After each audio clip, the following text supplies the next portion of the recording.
هذا طاقم سرير بيبي حديث الولادة من 0 إلى 3 شهور يناسب، وبعضهم إلى 4 شهور 5 شهور على حسب طول الطفل.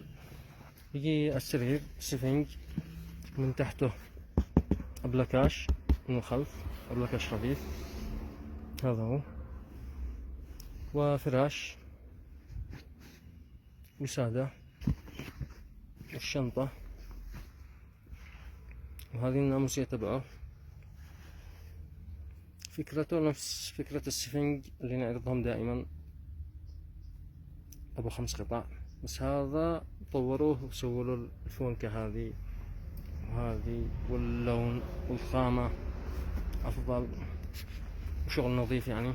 وهذه الحاضنة تبعه 5 قطع، قطعة، قطعتين، 3، 4، 5 مع الوسادة يعتبر 6 قطع هذا.